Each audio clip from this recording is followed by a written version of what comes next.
Hay tierras tan vastas, tan inmensas, que no parecen pertenecer a un solo país, sino al mundo entero. Son un desafío geográfico, un lienzo virgen donde la historia se escribe con sangre y con el eco de un viento que jamás se detiene. Este es el sur, un territorio que abarca la selva tropical, la aridez del desierto y las montañas eternas, un crisol de promesas, de oro y de traiciones que definen a la Argentina. Mucho antes de que los europeos buscaran el brillo del oro, esta tierra ya tenía dueños. Las comunidades originarias, diversas y dispersas, luchaban por domar la Patagonia helada o cultivaban los valles del noroeste bajo la sombra distante de los incas. Sus culturas eran profundas, forjadas por la necesidad y por un respeto ancestral a la madre tierra, una identidad que pronto sería profanada y casi completamente silenciada. Al norte, los diaguitas resistieron por siglos la expansión del poderoso Tahuantinsuyo, aferrándose a su libertad en los valles calchaquíes con una fiereza legendaria. En el centro, los comechingones dejaron sus marcas en las cuevas, testigos silenciosos de un pasado ancestral. Más al sur, los pueblos nómadas, como los charrúas y los puelches, dominaban la pampa, jinetes indomables cuyo destino estaba a punto de colapsar. El año es 1516. El mundo se está haciendo más pequeño, a una velocidad vertiginosa. Desde el océano, bajo el mando de Juan Díaz de Solís, llegan los fantasmas blancos en embarcaciones que parecen monstruos sobre las olas, buscando desesperadamente el paso que conecte el Atlántico con el Pacífico. Lo que encuentran, en cambio, es la boca gigantesca de un río que llamarán el Mar Dulce. Solís y sus hombres desembarcaron brevemente, pero la brutalidad del encuentro inicial sentó las bases para el conflicto de los siguientes 300 años. Solís fue emboscado y asesinado por tribus locales, su cuerpo devorado a la vista de su aterrorizada tripulación, un mensaje inconfundible de advertencia: esta tierra no se rendiría fácilmente al invasor. La leyenda que movió a los siguientes exploradores, sin embargo, no fue la de la resistencia, sino la de una promesa brillante. Cuando los náufragos de las expediciones llegaron a oídos de la corona, se hablaba de la Sierra de la Plata, de montañas de metal precioso ubicadas en el interior de estas tierras inexploradas. Un mito seductor. Fue ese rumor, el del metal blanco, lo que cimentó el nombre del lugar. Argentina, la tierra que se creía destinada a ser un espejo de la riqueza del Potosí, el lugar donde el mito del Eldorado se materializaría finalmente, un faro que atrajo a hombres sedientos de fortuna y gloria, listos para sacrificar todo por ella. Pero la realidad era mucho más cruel. Los colonos que llegaron en 1536, liderados por Pedro de Mendoza, no encontraron plata fácil, sino hostilidad, hambre y desilusión. La primera Buenos Aires, fundada a orillas del inmenso estuario, fue un desastre, un campamento de desesperación consumido por la peste y por el asedio constante de los querandíes. Los colonos, debilitados por el escorbuto y el terror, recurrieron al canibalismo para sobrevivir, una mancha oscura en el origen de la futura metrópoli. Tras solo 5 años de agonía, el asentamiento fue abandonado. La promesa de la plata había fracasado y la desesperación se había impuesto sobre la codicia y la ambición, demostrando que fundar un imperio aquí no sería sencillo. La colonización viró hacia el interior. Los españoles se retiraron tierra adentro, buscando seguridad en las rutas del Perú y en los territorios que ofrecían mayores posibilidades de subsistencia. Ciudades como Santiago del Estero, Tucumán y Córdoba nacieron en la sombra del poderoso virreinato del Perú, lejos del mar. Este movimiento creó una fractura que definiría el futuro de la nación. La tensión perpetua entre el interior, anclado en las tradiciones andinas y las rutas comerciales antiguas, y el puerto, un punto aislado en el Atlántico, destinado a ser el motor y el conflicto de la futura república. Durante décadas, el control del territorio fue una disputa constante. Las cruentas guerras calchaquíes, que se extendieron a lo largo de más de un siglo, son un testimonio brutal de la resistencia indígena. Los valles se convirtieron en campos de batalla, donde la población local luchó ferozmente por su supervivencia contra un enemigo implacable y mejor armado.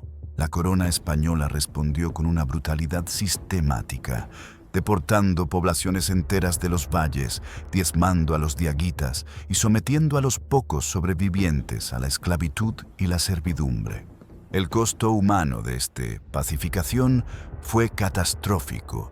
El silenciamiento forzoso de culturas milenarias que aún resuenan en la identidad actual. Mientras tanto, La Pampa, una vasta extensión que abarcaba más de 500.000 kilómetros cuadrados, seguía siendo territorio libre, controlada por las tolderías de los mapuches y tehuelches. Eran jinetes expertos, capaces de desafiar la autoridad española con malones que golpeaban sin previo aviso, un límite constante para el avance colonial. Fueron estos guerreros, la población indómita del sur, quienes actuaron como un muro viviente durante más de 3 siglos. La corona simplemente no tenía los recursos, ni la ambición inmediata para sostener una guerra permanente contra estos nómadas sobre un territorio que aún no ofrecía la riqueza esperada. Solo la necesidad estratégica cambió el foco.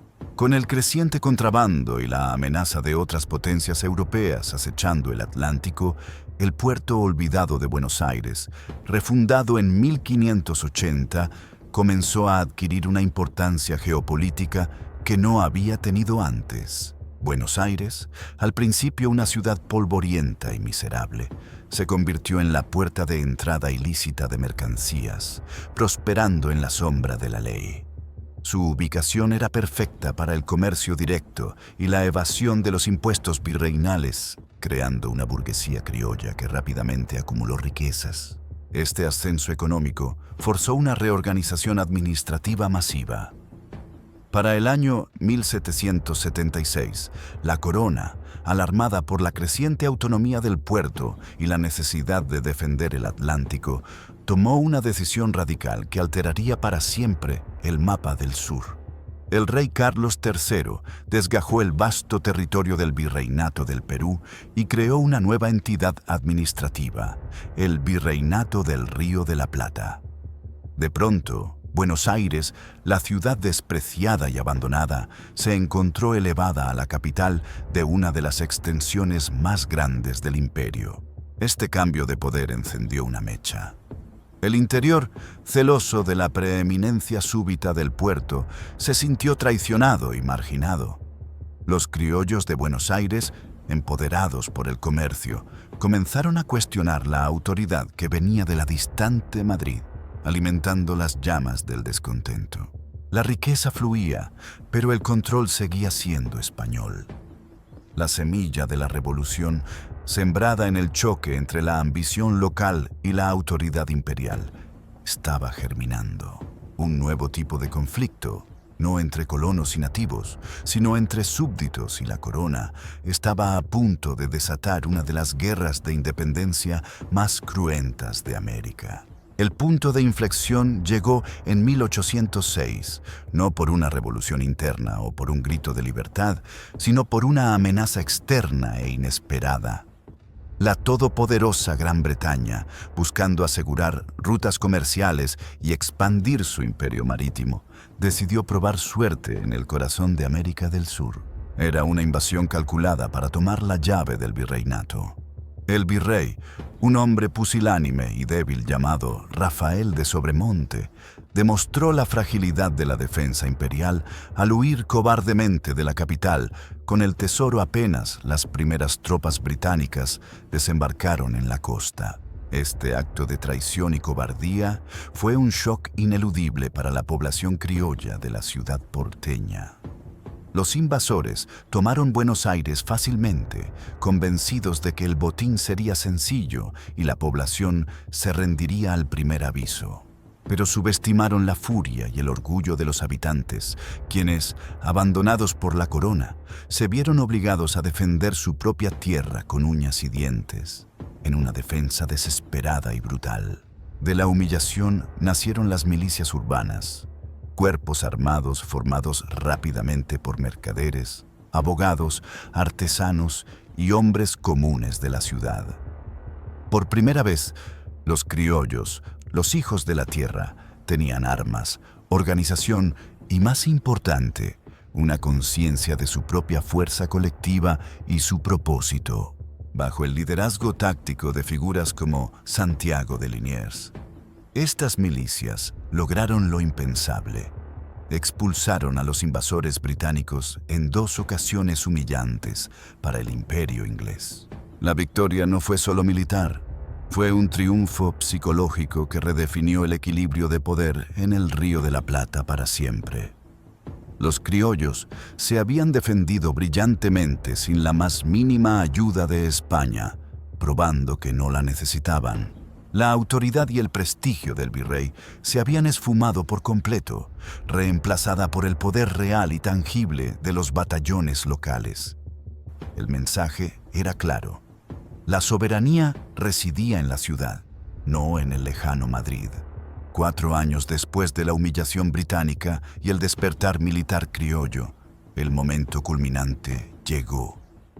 Noticias devastadoras cruzaron el Atlántico.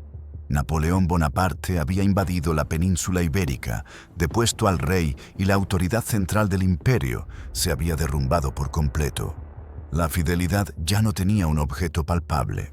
El vacío de poder era absoluto e inmediato, y la élite criolla, encabezada por hombres ambiciosos como Cornelio Saavedra y Mariano Moreno, vio su oportunidad histórica para tomar las riendas de su destino. El 22 de mayo de 1810, convocaron a un cabildo abierto con fines oscuros y definitivos.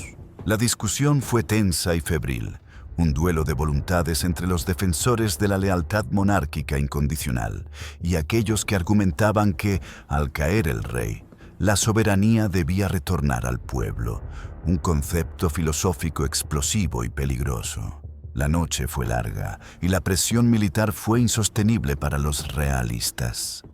Finalmente, el 25 de mayo, bajo la lluvia constante y la presión implacable de las milicias armadas que rodeaban la plaza, el virrey fue depuesto de forma irrevocable e inmediata. Se instaló la primera junta de gobierno, un acto que fue, en esencia, una declaración de independencia encubierta y terriblemente temeraria.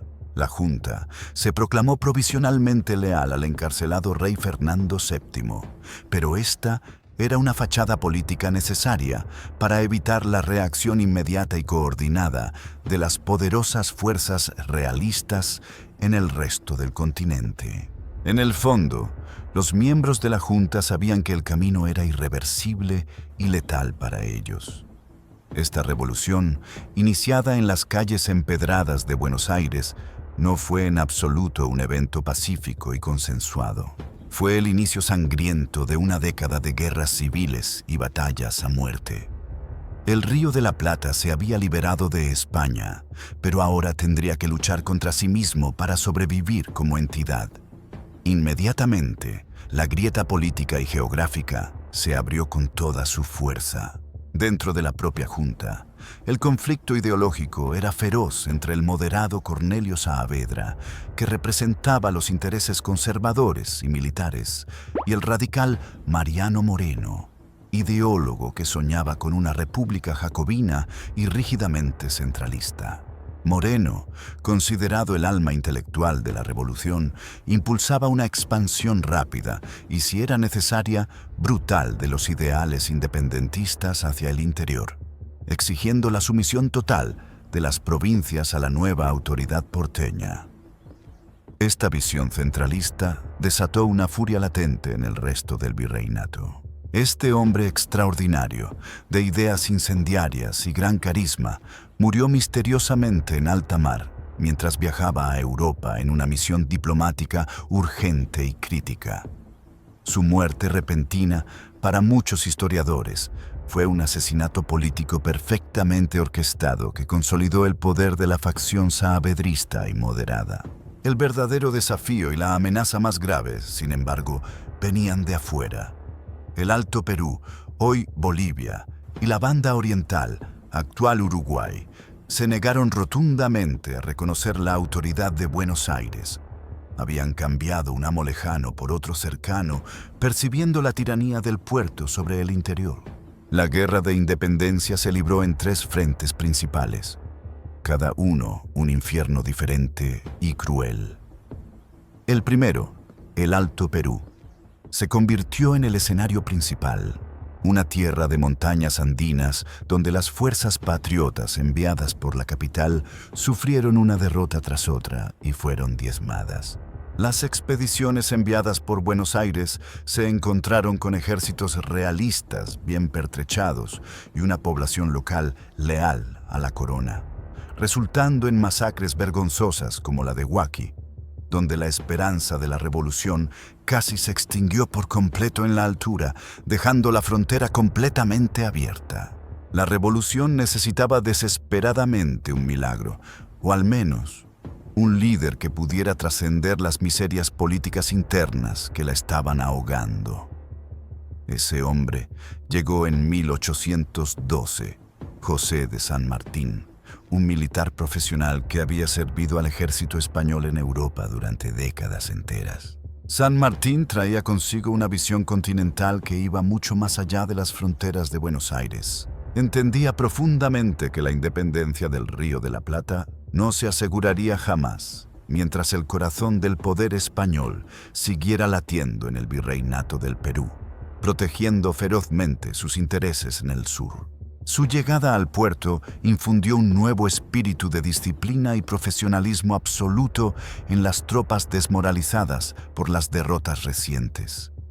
Fundó el Regimiento de Granaderos, a caballo, una élite militar cuya primera prueba de fuego se daría en el combate de San Lorenzo, una victoria rápida y estratégicamente crucial.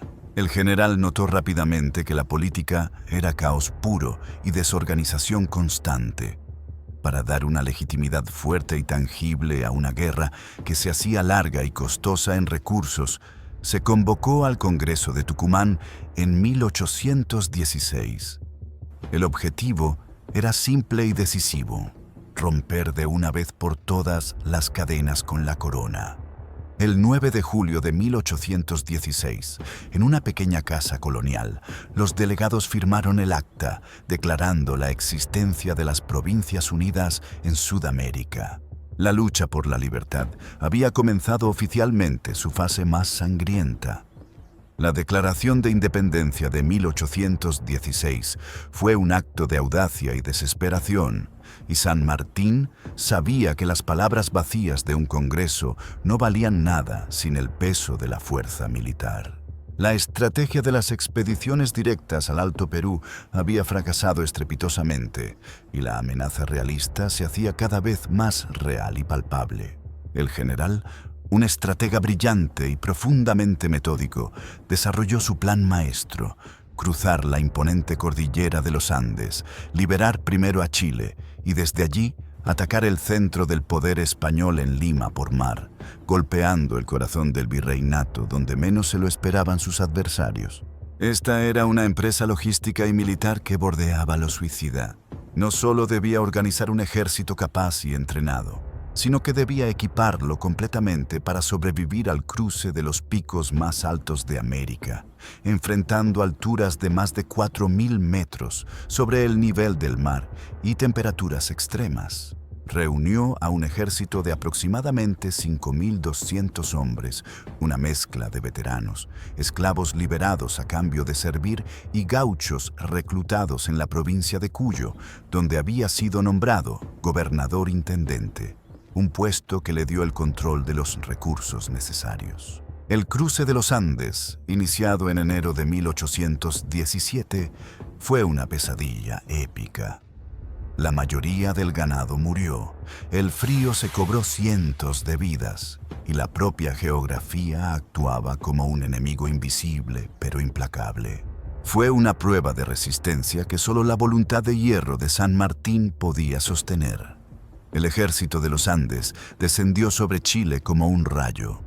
La victoria en Chacabuco fue decisiva, una muestra de la superioridad de la estrategia de San Martín sobre las fuerzas realistas chilenas. La euforia fue momentánea, ya que los realistas se reagruparon para la batalla final.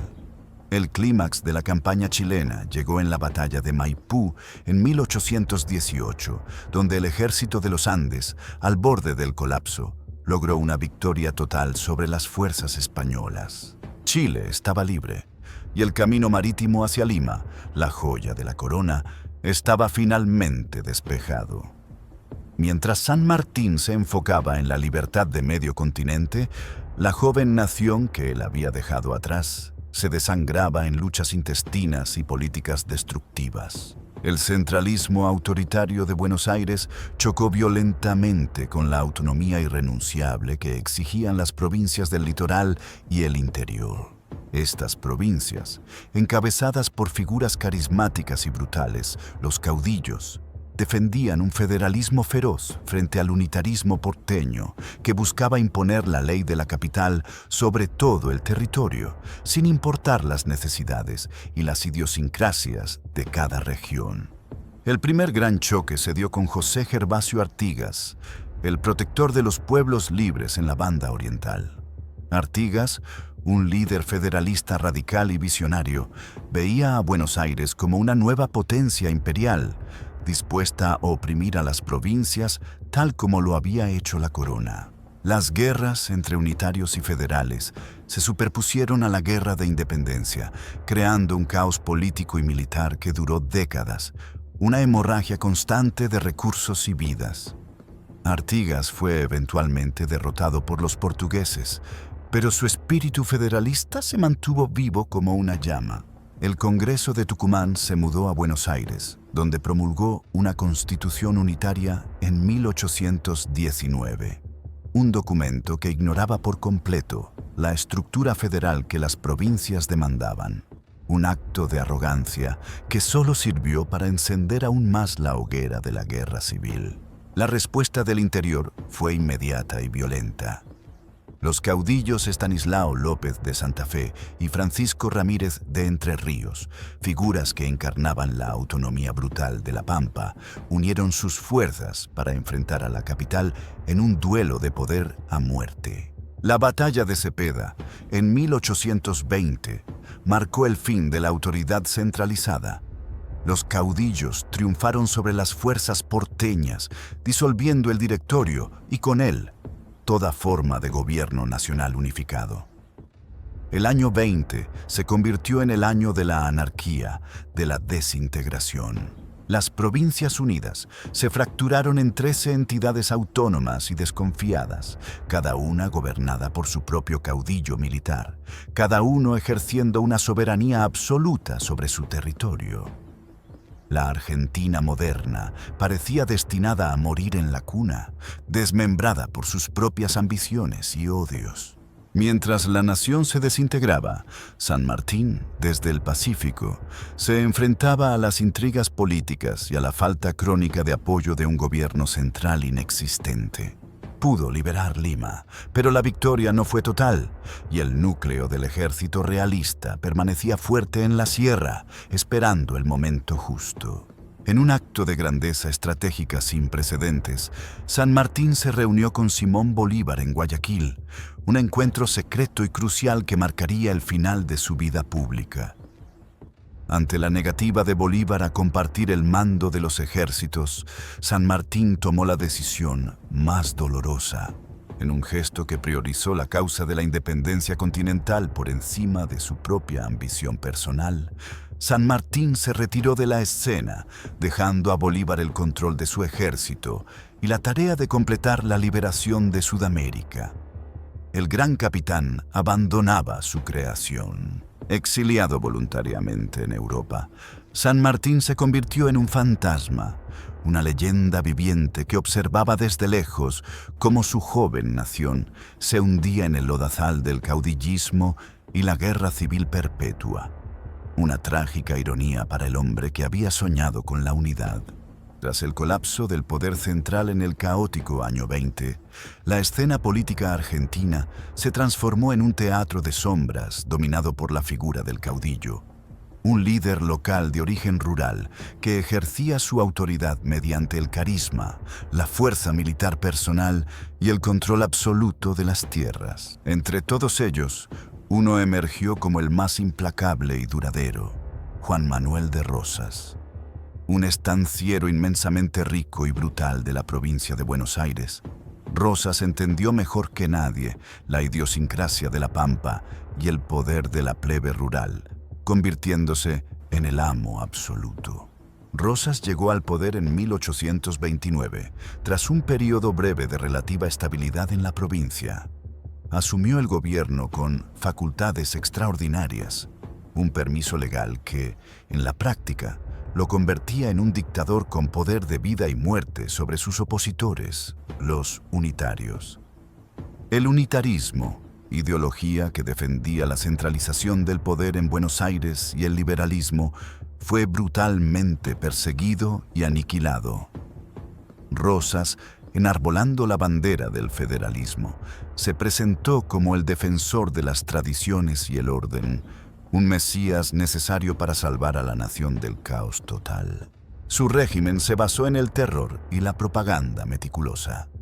La Mazorca, una policía política paramilitar sin piedad, se encargaba de la represión, sembrando el miedo en las calles de la capital. Rosas exigía la lealtad absoluta y visible. Toda persona en su ámbito debía vestir una divisa color rojo punzó. Rosas, sin embargo, no solo fue un tirano, fue un constructor. Consolidó el poder de la provincia de Buenos Aires, manejando las relaciones exteriores y el crucial puerto, cobrando los derechos de aduana que le daban un dominio financiero aplastante sobre el resto de las provincias empobrecidas. Bajo su mano de hierro, la anarquía terminó, pero a un costo inmenso para la libertad y la vida política. La Argentina, aunque nominalmente una federación de provincias, operaba bajo la voluntad única de Rosas, el restaurador de las leyes, un dictador con vocación de tirano, vitalicio y total. El dictador no solo controló el país, sino que también expandió las fronteras. Rosas lanzó la campaña del desierto en 1833, una incursión militar masiva y sistemática contra los pueblos originarios de la Pampa, asegurando tierras fértiles para la creciente industria ganadera. Esta campaña fue, en esencia, un genocidio fundacional. Miles de indígenas fueron asesinados, desplazados o esclavizados para abrir las fronteras a la civilización blanca. Un acto de conquista que definió la futura riqueza de la clase terrateniente argentina y su control sobre los recursos naturales. Paradójicamente, la fuerza de Rosas también se convirtió en su debilidad fatal.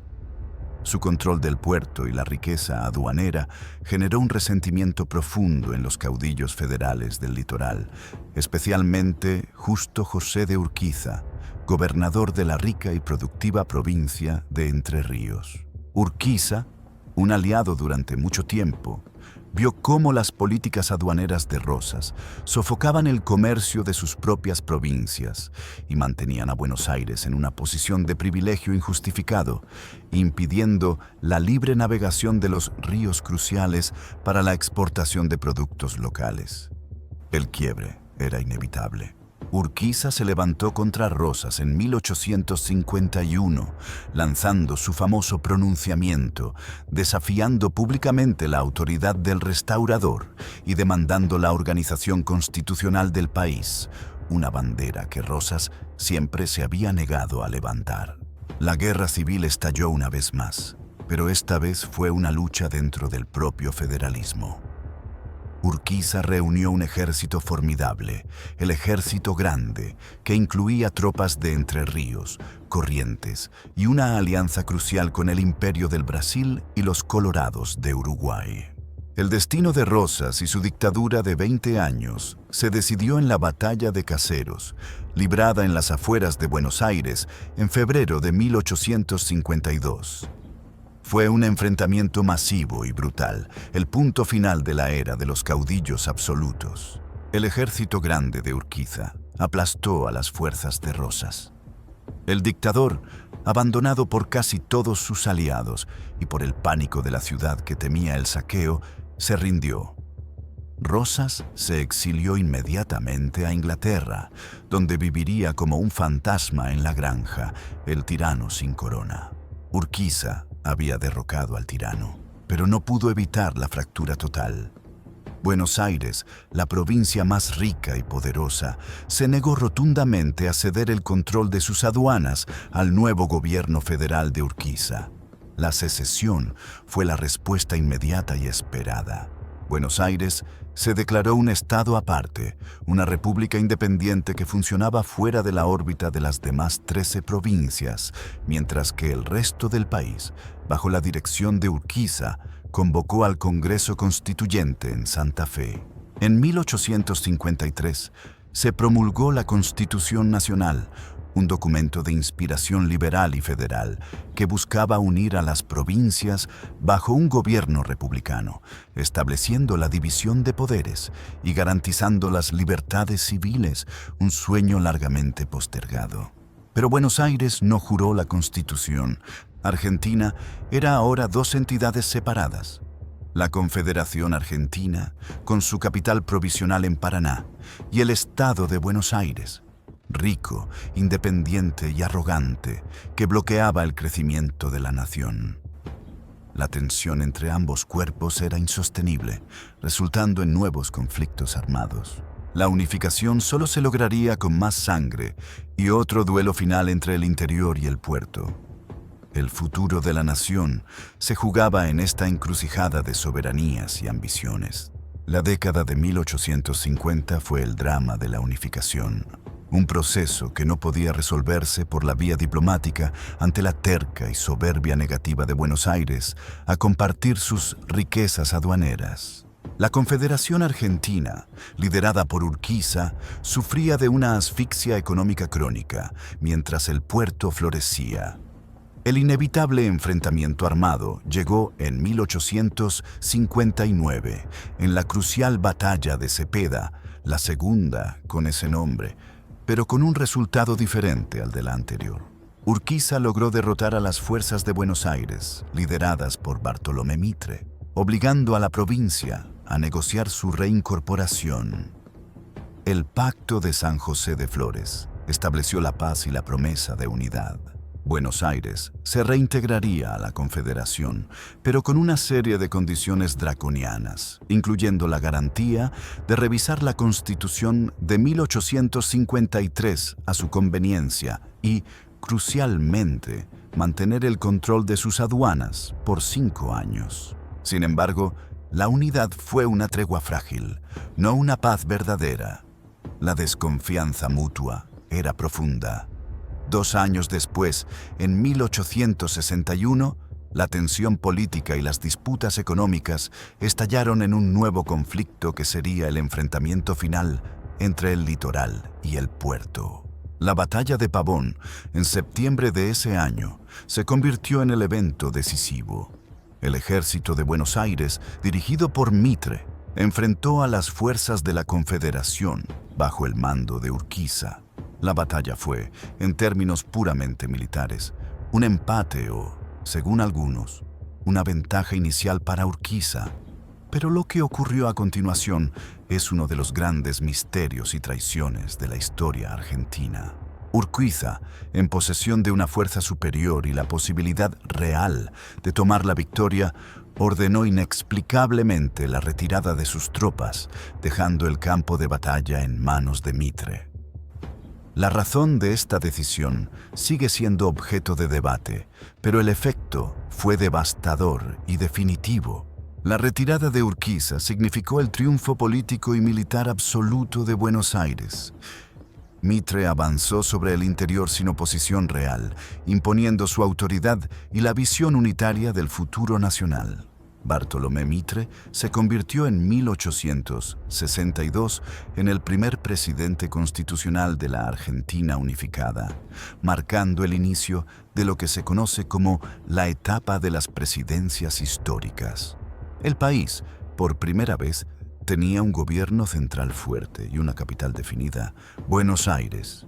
Mitre y sus sucesores, Domingo Faustino Sarmiento y Nicolás Avellaneda, se enfocaron en tres objetivos monumentales: la consolidación institucional, la modernización de la economía y la pacificación total del territorio, lo que implicaba el fin definitivo de la era del caudillismo. La pacificación fue, una vez más, brutal. Los últimos caudillos que se negaron a someterse a la autoridad de Buenos Aires fueron cazados y aniquilados sin piedad. El asesinato de Vicente Peñalosa, conocido como el Chacho, un caudillo de La Rioja, simbolizó la aniquilación de la resistencia federal. Sarmiento, que asumió en 1868, fue el gran impulsor de la educación pública, creyendo fervientemente que el progreso solo llegaría a través de la instrucción masiva de las masas y la imitación de los modelos europeos y norteamericanos. Su obsesión era civilizar el país. El gran drama de esta época, sin embargo, fue la Guerra de la Triple Alianza, un conflicto que se extendió de 1865 a 1870 y el más sangriento en la historia de Sudamérica. Argentina, junto a Brasil y Uruguay, se enfrentó al Paraguay de Francisco Solano López. La participación de Argentina en esta guerra fue extremadamente impopular, vista por muchos como una masacre impulsada por intereses externos y por la ambición personal de Mitre. El costo humano fue incalculable, pero el más afectado fue Paraguay, cuyo país fue virtualmente aniquilado y su población masculina diezmada. La guerra terminó y la joven nación se enfocó en su expansión territorial y económica. La ley de inmigración, impulsada por la necesidad de poblar el vasto territorio y desarrollar la agricultura, abrió las puertas a una marea de europeos, principalmente italianos y españoles. Entre 1870 y 1914, millones de inmigrantes llegaron al país, transformando radicalmente la demografía, la cultura y la estructura social de la Argentina. Buenos Aires se convirtió en una metrópoli cosmopolita, una Babel de lenguas y esperanzas. Esta explosión demográfica coincidió con la consolidación de la Argentina en el mercado global como el granero del mundo. La riqueza de las vastas pampas, con sus cereales y ganadería de alta calidad, generó un auge económico sin precedentes que convirtió al país en una potencia regional. Pero esta riqueza estaba distribuida de manera profundamente injusta. El modelo agroexportador enriqueció a una élite terrateniente que se convirtió en la oligarquía dominante, mientras que los trabajadores, muchos de ellos inmigrantes, vivían en condiciones precarias en los conventillos de las grandes ciudades. La élite, usando métodos fraudulentos y limitando el voto, se perpetuó en el poder, gobernando bajo el lema de paz y administración, que ocultaba una profunda corrupción y la exclusión sistemática de la clase media y baja de la participación política real y tangible. El descontento popular y el surgimiento de nuevas fuerzas sociales, como los sindicatos anarquistas y socialistas, comenzaron a desafiar la hegemonía oligárquica. La necesidad de una reforma política profunda y honesta se hacía cada vez más evidente para evitar una explosión social. El auge de la riqueza, impulsado por el ferrocarril, el puerto y la exportación de carne y cereales, creó una ilusión de prosperidad eterna. Pero debajo de la fachada europea de Buenos Aires, el sistema político se estaba pudriendo por completo bajo el peso del fraude electoral constante.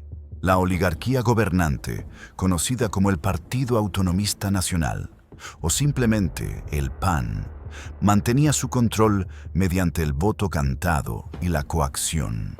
un mecanismo de exclusión que impedía a las nuevas clases sociales emergentes acceder al poder de manera legítima y transparente.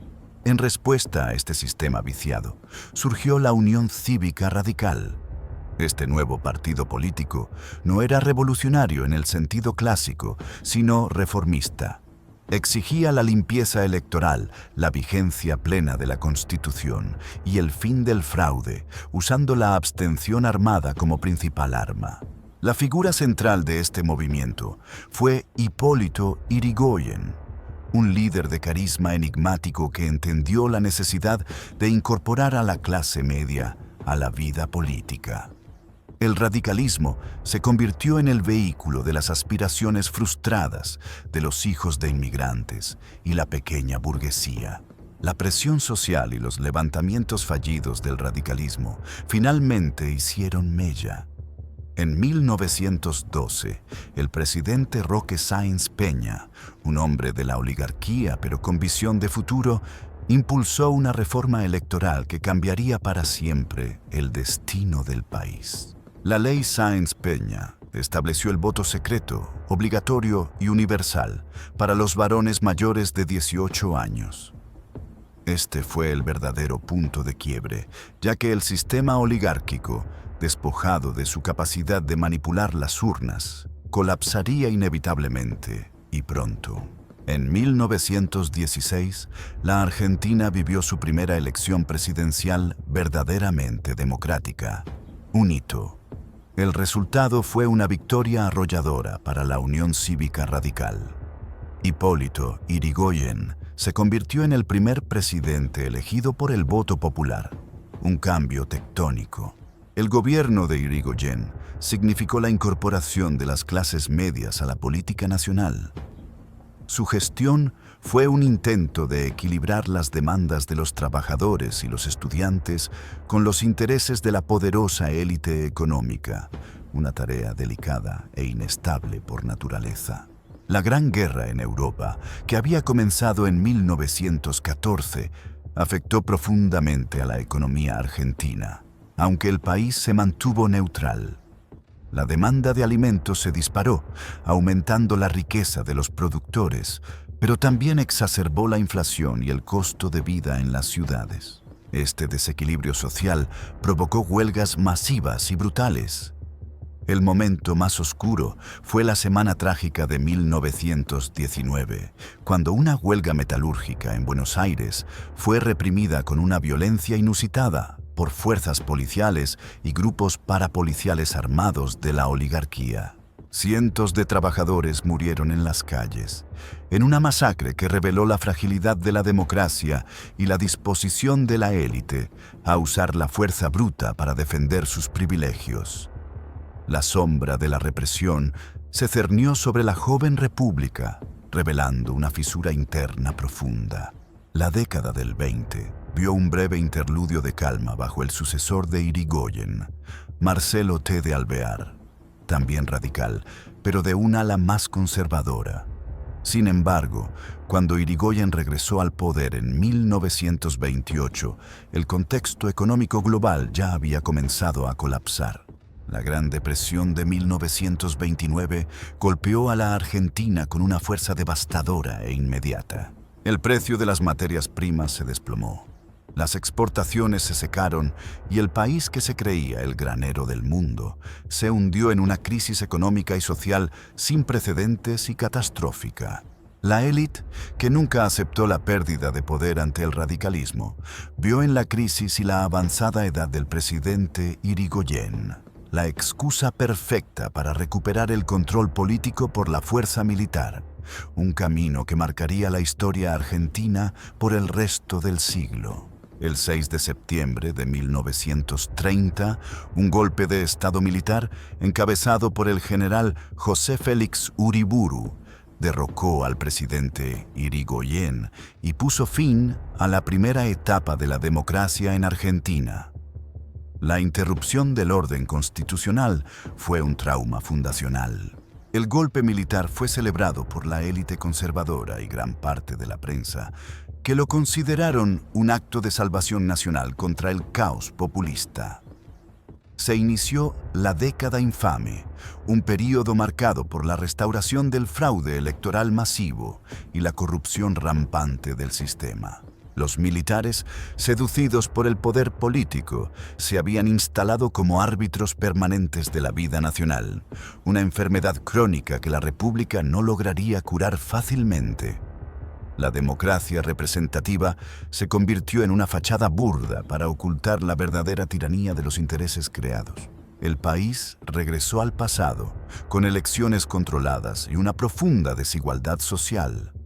Las huelgas eran reprimidas con una mano de hierro y la desilusión se apoderó de las clases medias y trabajadoras que habían creído en la promesa de la ley Sáenz-Peña y el voto honesto.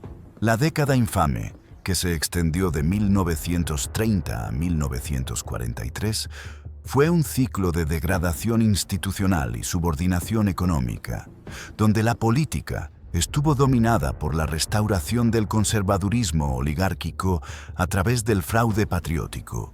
Este período vio la firma del Pacto Roca-Runciman en 1933, un acuerdo comercial con Gran Bretaña que garantizaba la cuota de carne argentina en el mercado británico, pero a cambio de concesiones humillantes que subordinaban la economía nacional a los intereses imperiales. La élite se enriqueció aún más con este modelo, pero el campo social continuó deteriorándose de manera alarmante. En las ciudades, la industrialización incipiente, impulsada por la necesidad de sustituir las importaciones, generó una nueva y poderosa clase obrera que vivía sin derechos. Esta masa de trabajadores, muchos de ellos migrantes internos, se concentró en los cinturones industriales de Buenos Aires, formando un proletariado que carecía de voz política y que sería el caldo de cultivo perfecto para el surgimiento de un liderazgo carismático y profundamente revolucionario. La Segunda Guerra Mundial en Europa aceleró las tensiones internas. Argentina se mantuvo neutral, pero la presión de Estados Unidos y Gran Bretaña para que el país se alineara con los aliados fue inmensa, dividiendo profundamente a la clase política y al estamento militar. El 4 de junio de 1943, un nuevo golpe militar, conocido como la Revolución del 43, puso fin al período fraudulento. Los militares estaban frustrados por la corrupción civil y querían evitar una alineación inmediata con los aliados, buscando defender una posición de neutralidad armada. Dentro de esta nueva junta militar, un coronel de inteligencia, relativamente desconocido pero dotado de un entendimiento profundo de la política social y la psicología de las masas, comenzó a ascender con una velocidad y una ambición letales. Su nombre era Juan Domingo Perón. Perón, inicialmente a cargo de un oscuro Departamento Nacional del Trabajo, transformó rápidamente su puesto en una plataforma de poder inigualable. Comenzó a otorgar a los sindicatos y a los trabajadores una serie de derechos laborales largamente negados, como pensiones, vacaciones pagadas y una negociación colectiva real. Esta política social, que parecía radical en el contexto conservador argentino, generó una lealtad fervorosa entre la clase obrera, los descamisados, que por primera vez en la historia sentían que un líder político les hablaba directamente y se preocupaba por sus intereses más elementales. La oligarquía y los sectores liberales, que veían en Perón un demagogo populista peligroso, comenzaron a conspirar para frenar su avance y su creciente influencia dentro del gobierno militar, temiendo el poder que estaba acumulando sobre las masas trabajadoras. En octubre de 1945, la presión sobre los militares para deshacerse de Perón alcanzó su clímax. El coronel fue arrestado y recluido en la isla Martín García. El objetivo era claro: neutralizar la amenaza y restaurar el orden tradicional que tanto ansiaban. Pero la élite subestimó fatalmente la lealtad que Perón había cultivado. El 17 de octubre de 1945 se convirtió en la fecha fundacional del peronismo. Cientos de miles de trabajadores, impulsados por sus sindicatos, marcharon hacia la Plaza de Mayo exigiendo su liberación. La imagen de Perón asomándose al balcón de la Casa Rosada para hablarle a la multitud desbordada, su voz áspera resonando sobre la marea humana, selló un pacto inquebrantable entre el líder y la clase obrera, cambiando para siempre el panorama sociopolítico argentino y continental. Perón renunció a sus cargos militares y se lanzó a la política con el apoyo total de los sindicatos. En 1946, ganó las elecciones presidenciales con una victoria contundente, inaugurando un ciclo que se conoce simplemente como la primera presidencia. El peronismo se basó en tres pilares fundamentales: la justicia social, la independencia económica y la soberanía política, una doctrina que buscaba posicionar a Argentina como una potencia autónoma en el mundo de posguerra, liberada de las ataduras de las grandes potencias. La nacionalización de los ferrocarriles, de los servicios públicos y la creación del Instituto Argentino de Promoción del Intercambio, un organismo de control estatal del comercio exterior, le dieron al gobierno un control sin precedentes sobre la economía y sus intereses.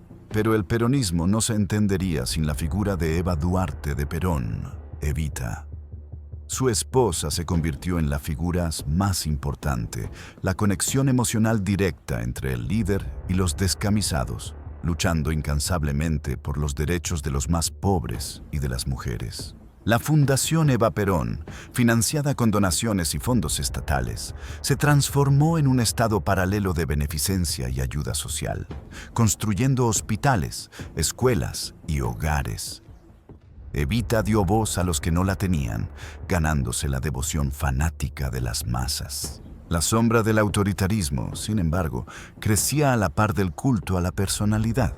Perón persiguió a la oposición, controló los medios de comunicación y reescribió la Constitución para permitir su reelección en 1951, lo que generó una tensión insoportable en los sectores liberales y militares. El peronismo de la segunda presidencia, iniciado en 1951, fue diferente.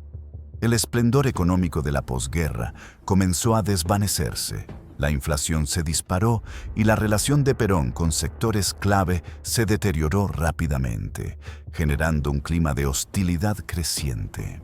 El primer gran quiebre fue la muerte de Evita en 1952. Su figura, que servía como el puente emocional y el garante de la justicia social, dejó un vacío irreemplazable. Su funeral fue una manifestación masiva de dolor popular que demostró el inmenso poder de su leyenda. Pero el peronismo perdió su alma. Perón, sin Evita, endureció aún más su estilo de gobierno, volviéndose más confrontativo con los poderes fácticos que lo desafiaban. Su enfrentamiento con la Iglesia Católica, tradicionalmente aliada del peronismo, por temas como la educación religiosa y el divorcio, fue un error táctico fatal. La Marina y la Fuerza Aérea, de tradición marcadamente liberal y antiperonista, ya estaban conspirando abiertamente. La tensión estalló en junio de 1955, cuando la Marina bombardeó la Plaza de Mayo en un intento fallido de asesinar al presidente y derrocar el régimen. El ataque aéreo, que dejó más de 300 civiles muertos, fue uno de los actos de terrorismo de Estado más sangrientos de la historia argentina, revelando la brutalidad a la que estaban dispuestos a llegar los antiperonistas para eliminar al movimiento que odiaban con fervor. La respuesta de Perón fue errática y el caos se desató. Finalmente, en septiembre de 1955, un nuevo golpe de Estado, autodenominado la Revolución Libertadora, lo derrocó y lo forzó al exilio, poniendo fin a una década de transformación radical y polarización absoluta. El peronismo fue proscripto inmediatamente. Se prohibió el uso del nombre de Perón, el himno del partido y hasta el simple hecho de mencionarlo en público. en un intento desesperado de borrar de la memoria colectiva el movimiento que había despertado a la clase trabajadora argentina. Comenzó una etapa de alternancia caótica entre frágiles gobiernos civiles y brutales dictaduras militares, con la constante proscripción del peronismo, que continuó siendo la fuerza política mayoritaria, operando ahora desde la clandestinidad y la resistencia activa en los sindicatos. Este exilio de Perón duró 18 años y generó una profunda y violenta polarización. Mientras el país se desarrollaba económicamente, los conflictos políticos se multiplicaban. La proscripción creó una herida institucional que jamás cicatrizó, envenenando cada intento de democracia. La década del 60 vio el surgimiento de grupos guerrilleros de izquierda, tanto peronistas como no peronistas, que buscaban la toma del poder por la vía armada. El movimiento Montoneros, que se autoproclamaba la juventud maravillosa de Perón, aterrorizó a la clase política con secuestros y asesinatos. La violencia política se intensificó hasta niveles insoportables. El general Alejandro Agustín Lanús, último dictador de este ciclo, finalmente entendió que la paz solo sería posible con el regreso del hombre que había sido exiliado 2 décadas antes. El 17 de noviembre de 1972, Perón regresó triunfalmente a una Argentina turbulenta y violenta, desatando una euforia desmedida en sus seguidores y el terror en sus enemigos. El reencuentro con el país no trajo la calma, sino la aceleración del conflicto. Perón ganó las elecciones en 1973 con una aplastante mayoría. Pero el movimiento peronista estaba dividido fatalmente entre su ala derecha y su ala izquierda, un conflicto ideológico que se había cocinado a fuego lento durante el exilio. La matanza de Ezeiza, ocurrida el día de su regreso, donde facciones peronistas de izquierda y derecha se enfrentaron a tiros, fue el presagio sombrío de lo que vendría. Perón, ya anciano y enfermo, no pudo controlar las fuerzas que él mismo había desatado en el país. El general murió en julio de 1974, dejando la presidencia en manos de su esposa, María Estela Martínez de Perón, conocida como Isabelita. Una figura trágicamente superada por la crisis, Isabelita fue incapaz de manejar la espiral hiperinflacionaria y la violencia política creciente. El Estado comenzó a responder a la guerrilla con el terror. Se creó la AAA, un escuadrón de la muerte clandestino de extrema derecha que, bajo la protección del gobierno, secuestraba y asesinaba a militantes de izquierda y figuras sindicales que consideraban peligrosas. El caos económico, la ingobernabilidad total y el baño de sangre de la guerrilla y la contraguerrilla provocaron el golpe de Estado más brutal de la historia argentina, el 24 de marzo de 1976. La Junta Militar, encabezada por el general Jorge Rafael Videla, tomó el poder, iniciando el proceso de reorganización nacional, una dictadura cívico-militar que impuso el terrorismo de Estado como política oficial y sistemática de gobierno. El objetivo de la dictadura no era solo derrocar un gobierno, sino aniquilar todo vestigio de oposición política e ideológica. Comenzó la época más oscura y sanguinaria del país, la Guerra Sucia. Miles de personas fueron secuestradas, torturadas y desaparecidas en centros clandestinos. Esta dictadura fue la cima del terrorismo de Estado en América del Sur. Se estima que cerca de 30.000 personas fueron desaparecidas, arrojadas al mar o asesinadas en secreto, un horror que dejó una herida abierta en la conciencia nacional que perdura hasta el día de hoy. La locura militarista alcanzó su punto culminante en 1982, cuando la dictadura, buscando apoyo popular ante un colapso económico inminente, invadió las Islas Malvinas, una acción que los llevó a una guerra corta y humillante contra Gran Bretaña. La derrota en Malvinas, junto con la revelación del horror de los desaparecidos, hizo insostenible el régimen militar. El caos y la presión internacional forzaron el regreso a la democracia en 1983.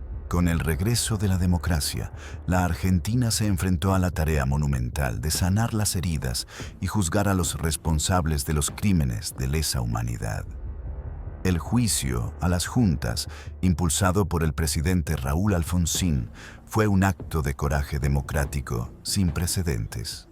Los comandantes de las juntas fueron condenados, un hito que sentó un precedente moral para la región y el mundo.